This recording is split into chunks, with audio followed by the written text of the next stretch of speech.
عقل کا تقاضا ہے کہ چونکہ تو موت کے قریب ہو رہا ہے نا, موت کے قریب ہو رہا ہے, تو اگر تو غیر مسلم ہے تو الٹا ناچ, سیدھا ناچ, شراب پی. ہم تو کہتے ہیں تو پھانسی سے پہلے بھی کافی پی کے انجوائے کرتا ہوا مر.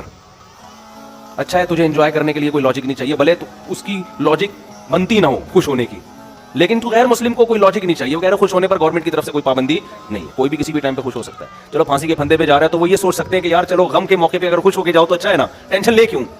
لیکن جب مسلم ہوگا نا, مسلم ہوگا تو وہ یہ کہے گا کہ مولوی اس کو سمجھائے گا کہ دیکھ تو موت کے قریب ہو رہا ہے, تھوڑا سا اللہ اللہ کر لے, تھوڑا سا کیا کر لے, ساری زندگی جو تو نے بدماشیاں کی ہیں اس کی وجہ سے بھی تو نے پھندے پہ لٹکانے لے کے جا رہے ہیں, اتنے لوگوں کے خون کیے ہوئے. توبہ کا ٹائم ہے, استغفار کر لے, توبہ کر لے, جو لوگوں کے قرضے لیے ہوئے واپس کر دے. جیسے ہم چاہتے ہیں اب لٹکنا تو ہے تو نے, لیکن دنیا میں تو تیرا بیڑا غرق ہو گیا, وہ ٹھکانا تیرا اچھا ہو جائے. اول تو کوئی غیر مسلم بھی عقل مند ہوگا نا, وہ کہے گا جو آخرت کو نہیں مانتا وہ بھی کہے گا یار یہ خوش ہونے کا موقع ہے نہیں, مصنوعی خوشی ہے. وہ بھی کہے گا یار کسی اور بات پہ خوش ہو جاؤں گا میں, یہ سمجھ میں نہیں آ رہی. لیکن مسلمان کا تو کوئی تک بنتا ہی نہیں ہے. اب اگلا اڈا آیا, 3 گھنٹے پھر پورے ہو گئے, پھر آپ ٹھا کر رہے ہو, اور بالکل اب لاہور پہنچنے میں صرف 3 گھنٹے رہ گئے, تو آپ خوشی سے باولے ہو گئے, بالکل پاگل ہو گئے آپ خوشی میں. او بھائی اب تو انجوائے کرو, 60ویں سالگرہ بھی لوگ منا رہے ہیں, 90 سال کا ہوتا ہے تو بھی کیک کاٹ رہا ہوتا ہے سالگرہ کے. تو بالکل یہی کام ہو رہا ہے کہ آپ جو ٹائم لے کر آئے تھے قبر کے آپ قریب ہوتے جا رہے ہیں. ہر سال یہ ایک ڈائیو کے اڈے کی طرح ایک اڈا ہے, ہر سال ختم. کسی کے بارے میں اللہ نے لکھا ہوا ہے 2030 میں مرے گا, کسی کے بارے میں لکھا ہے 2035 میں مرے گا, کسی کے بارے میں لکھا ہوا ہے کہ 2040 میں. میرا خیال ہے ہم میں سے اس وقت کوئی بھی ایسا نہیں ہے جو 3000 میں مرے گا جا کے, اس سے پہلے سب کا انا للہ ہو چکا ہوگا. یہاں تک کہ جو آج بچہ پیدا ہو رہا ہے نا, شاید 2030 تک وہ بھی زندہ نہ رہے, 3000 تک وہ بھی زندہ نہ رہے. تو اب جیسے جیسے آپ کا یہ اسٹیشن ختم ہو رہا ہے تو آپ موت کے قریب ہوتے چلے جا رہے ہیں. ہمارے حضرت مفتی رشید احمد صاحب رحمۃ اللہ علیہ, وہ جب سال تبدیل ہوتا ہے نا, وہ تو اسلامی تاریخیں لکھتے تھے, تو جیسے 1417 ہجری ختم, 1418 لکھنا ہے, تو فرماتے میرا قلم لرز جاتا ہے لکھتے ہوئے, میرا قلم لرز جاتا ہے, ہاتھ لرز جاتا ہے. لے بھائی زندگی کی ایک اور شام ختم, زندگی کی ایک اور شام. کتنی تیزی سے مجھے یاد ہے, میں جب ہم پہلے تاریخیں لکھتے تھے 1991, بہت جگہوں پہ تاریخ لکھتے تھے, وہ بھی ایک دور تھا نا, ہم کیا لکھتے تھے 1991, پھر 1992 آیا. اب اس زمانے کو یاد کرتے ہیں, یار اس وقت تو زندہ رہنے کے بہت ایام تھے ہمارے پاس, اور اب ہوتے ہوتے ٹھک ٹھک ٹھک ٹھک ٹھک. اور میں کل بیٹھا ہوا سوچ رہا تھا کہ کتنے ہمارے عزیز ہیں جو 1991 میں زندہ تھے, ہم ان کے بارے میں یہ سوچ بھی نہیں سکتے تھے یہ دنیا سے جائیں گے, اور آج وہ دنیا میں نہیں ہے. جس میں سب سے پہلے میرے والدین ہیں. میں تو اپنے والد کا تصور ہی نہیں کرتا تھا کہ یہ دنیا سے, انسان کو جس سے محبت ہوتی ہے وہ اس کے بارے میں فرض نہیں کرتا کہ یہ دنیا سے جائیں گے. ہماری دادی دنیا سے چلی گئی, ہمارے والد چلے گئے. 91 میں تو ہمارا گھر, ہم جوائنٹ فیملی میں رہتے تھے ماشاءاللہ, ہماری دادی بھی, والد بھی, والدہ بھی, بھائی بہنیں, ان کی بیویاں, سب اکٹھے رہتے تھے, سب اکٹھے. ہمیں کبھی بھی نہیں تھا کہ یہ گھر کبھی ویران بھی ہوگا. کبھی ہم 50 سال ہمارا وہ گھر رہا ہے, میرے والد صاحب نے وہ جب خریدا تھا 50 سال رہے ہیں اس میں, ہم کبھی تصور نہیں کر سکتے تھے. پھر رشتے دار آتے تھے, سب جوائنٹ فیملی تھی, اکٹھے ایک دسترخوان پہ بسا اوقات کھانا کھاتے تھے بیٹھ کے. ایسا ویران ہوا ہے, اب میں جاتا ہوں تو دیواریں کھا رہی ہیں, کچھ بھی نہیں ہے وہاں پہ. سب سے پہلے دادی کا جنازہ اٹھا, پھر والد صاحب کا انتقال ہوا, پھر والدہ کا انتقال ہوا, پھر ہمشیرہ کا انتقال ہوا, ایک ایک کر کے لاشیں نکلنا شروع. تو ختم, فنش. جو تصور نہیں تھا, میں نے وہاں اس گھر میں 40 سال گزارے اپنی زندگی کے, 40 سال, ختم, ویران. تو بھائی یہ تو یہ اسی وجہ سے ویران ہوا کہ 91 کے بعد 92 آیا, پھر 93 آیا, پھر 94 آیا, پھر 95 آیا. اللہ نے لکھا ہوا تھا میرے والد صاحب کے بارے میں کہ 98 میں ان کا انتقال ہو جائے گا. والدہ کے بارے میں لکھا ہوا تھا کہ فلاں سن میں ان کا انتقال ہوگا. ہوتے ہوتے کل میں اپنے بچوں کو لے کے کل ہی کی بات ہے, تو میں اپنے واقعات سنا رہا تھا نا بچوں کو, اپنے والد صاحب کے اور والدہ کے.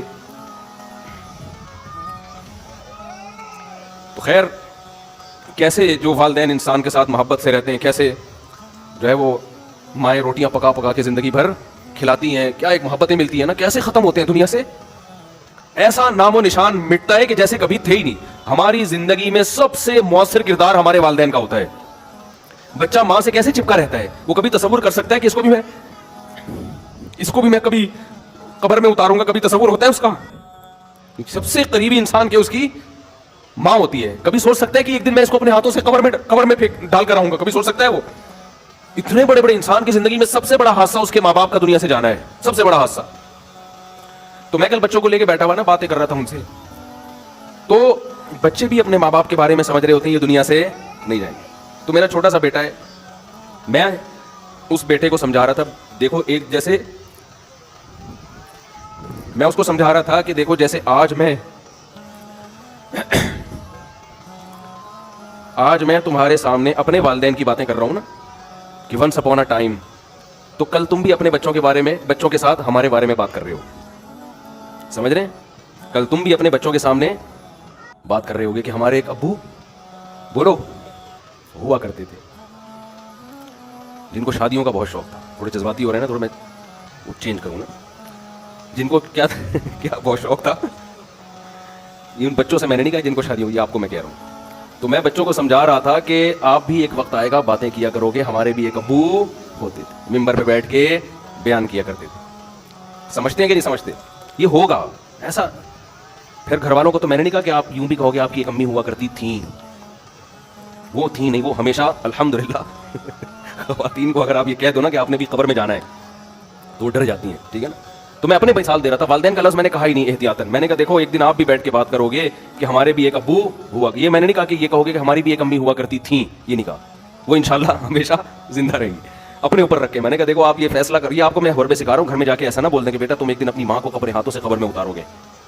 اگر آپ نے یہ الفاظ کہہ دیا تو پھر خود ذمہ دار ہیں آپ. ہمیشہ اپنی مثال دیا کریں کہ بیٹا ایک دن میں قبر میں اتروں گا.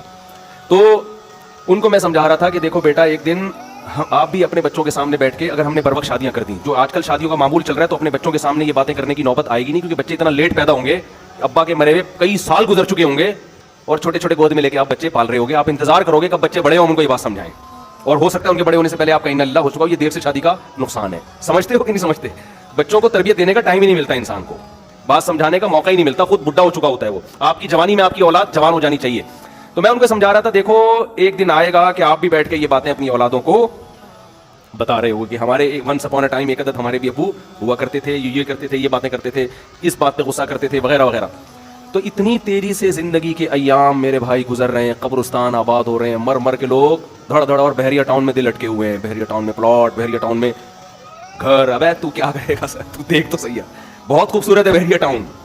میں بھی گیا ہوں 2-3 دفعہ، واقعی بڑا خوبصورت ہے. لیکن آدمی دیکھتا ہے کہ یار تو میری زندگی کا 1 سال ختم، تو میرے لیے کیا کرنا ہے یار، خوبصورت ہو یا بدصورت ہو میں نے کرنا کیا ہے. جتنا بھی دیکھو جو پھانسی کے پھندے کی طرف جا رہے ہیں نا لاہور، ہر 3 گھنٹے بعد ایک اڈا ختم ہو رہا ہے اور قریب ہوتا جا رہا ہے. تو وہ اتنے کھیت اور وہ جو کھلیان اور بلڈنگوں کو دیکھ کے کبھی متاثر نہیں ہوگا. کہہ رہے اپنے دوستوں سے کہے گا یار یہ تمہارے لیے ہیں، یہ میرے لیے نہیں ہے. حتیٰ کہ جب لاہور اسٹیشن کے قریب پہنچے گا تو اس کو بحریہ ٹاؤن نظر آئے گا. اب لوگ کہیں گے اس پھانسی پہ لٹکنے والے کو کہ دیکھ کیا خوبصورت بحریہ ٹاؤن، کیا وہ کہے گا تیرے لیے ہے، میرے لیے نہیں ہے، میرے تو پاؤں قبر میں لٹکے ہوئے ہیں. تو بھائی جیسے اس پھانسی کے پھندے کے پاؤں قبر والے کے پاؤں قبر میں لٹکے ہوئے نا، ہم سب کے لٹکے ہوئے ہیں قبر میں. یہ خوش فہمی میں نہ رہے کہ وہ جا رہے ہیں ہم نہیں جا رہے. کوئی پتہ نہیں اگلے سال ہم میں سے آپ میں سے کون زندہ رہتا ہے کون نہیں رہتا، اور رہ لے تو اگلے سال نہ تو 20-30 سال کے بعد، وہ بھی جب آپ بہت زیادہ صحت کو مینٹین رکھو پھر بھی امکان ہے کہ شاید بچ جاؤ. ورنہ جو لائف اسٹائل ہے اس میں تو ویسے بھی بحریہ ٹاؤن وغیرہ کی پھٹیک پالنی نہیں چاہیے انسان کو. میں نہیں کہہ رہا بحریہ میں پلاٹ نہ لیں، لوگ میری ان باتوں کا غلط مطلب لیں، دل نہ لگائیں. سمجھ رہے ہو نا، دل وہاں لگائیں جہاں جا رہے ہیں آپ. ظاہر ہے دنیا میں رہنا ہے تو پلاٹنگ بھی ہوگی اور انویسٹمنٹ بھی ہوگی، کھانا پینا ٹھیک ہے کرتا ہے انسان. جیسے جو پھانسی کے پھندے کی طرف جا رہا ہے وہ بھی راستے میں پانی تو پیے گا نا، کھانا بھی کھائے گا، انجوائے تو کرے گا جو تھوڑی بہت لائف کے ایام رہ گئے ہیں. دل نہیں لگائے گا ان چیزوں سے. سمجھتی ہو کہ نہیں سمجھتے؟ نہیں سمجھ رہے تو آگے تھوڑے دنوں میں قبر میں اتر کے کھوپڑی میں سب باتیں انشاءاللہ سمجھ میں آ جائیں گی. پھر وہاں جا کے قبر میں کرنا ٹھا ٹھا ٹھا ٹھا ٹھا.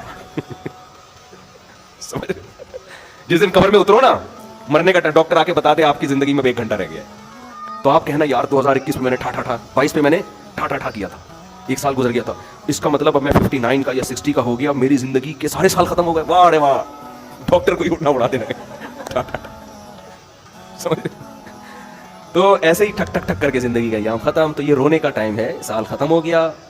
اللہ سے توبہ استغفار کر لو، اے اللہ جو ماضی میں ہم سے گڑبڑیں ہو گئی معاف کر دے، اگلے سال تو نے زندگی دی تو وہ گڑبڑیں نہیں کریں گے. سمجھ رہے ہو؟ جو لوگوں کے پیسے اور یہ تکلف نہ کیا کرو، ہیپی نہیں ہوئی اور کوئی کمی کوتاہی ہو تو معاف کر دیں، یہ تکلف ہے. آپ کو پتہ ہے، سب کو پتہ ہے، کوئی دل سے معافی نہیں مانگ رہا. ایک صاحب حج پہ جا رہے تھے، مجھے کہنے لگے میں آپ کو معاف کر دیں. میں نے کہا میں نہیں کرتا، 500 روپے دے گا تو معاف کروں گا ورنہ نہیں کروں گا. سیدھی سی بات ہے، 500 روپے دے دے میں تیرے کو معاف کر دوں گا. پھر بھی نہیں دی اس نے. تو کہہ رہے میں نے آپ کا کیا بگاڑا ہے جو آپ مانگ رہے ہیں؟ جب میں نے کہا تو نے بگاڑا نہیں تو معافی کیوں مانگ رہے تو؟ اگر بگاڑا ہے تو میں 500 روپے دے گا تو معاف کروں گا، ورنہ تو جب بھی کوئی اس طرح کیا کرے نا معاف کر دیں، بولے 500 روپے دے دے معاف کر دوں گا. فری پکڑ میں نہیں کیا کرو. صحیح ہے. تو یہ تکلفات ہیں، چھوڑ دو ان کو. یہ تکلفات ہیں جو کرنے کا کام ہے، توبہ استغفار کر لے آدمی، اور جو ہے وہ حقوق العباد ہیں وہ لوٹا دے ان کو. آئندہ کے لیے عزم کرے یار جو ہو چکا ہو گیا، آئندہ انشاءاللہ. جب ابتدا ہی گناہ سے ہو رہی ہے تو نحوست سے سال کی ابتدا ہو رہی ہے، جس کا مطلب اللہ کو آپ نے بتا دیا ہے کہ اللہ میرا آئندہ بھی یہی پروگرام ہے. تو ان چیزوں سے, آتش بازی سے اور یہ ہیپی نیو ایئر وغیرہ سے روکیں اپنے آپ کو. لوگوں کو کرنے دیں جو کر رہے ہیں, آپ بچے رہیں اس سے. اور یہ لوگ حسرت اور افسوس کریں گے اس وقت جب ان کی موت ان کے سر پہ آ کے کھڑی ہوگی. ابھی ان کو ہنسنے دیں, آپ تھوڑی دیر اللہ اللہ کر کے رو لیں, کل آپ ہنسیں گے, یہ روئیں گے. تبھی قرآن کہتا ہے نا کہ ان الذین آمنوا, وہ سورہ مطففین کی آخری آیات ہیں, وَإِذَا مَرُّوا بِهِمْ يَتَغَامَزُونَ وَإِذَا انقلبوا إِلَىٰ أَهْلِهِمْ انقلبوا فَكِهِينَ فَالْيَوْمَ الَّذِينَ آمَنُوا مِنَ الْكُفَّارِ يَضْحَكُونَ. قرآن کہہ رہا ہے آج یہ لوگ دینداروں پہ ہنس رہے ہیں, کل دیندار ان پہ ہنسیں گے. جو دین کو فالو کرتے ہیں وہ کل ان کے اوپر ہنسیں گے کہ تم نے اپنی زندگی کس فضول چیز میں برباد کر لی.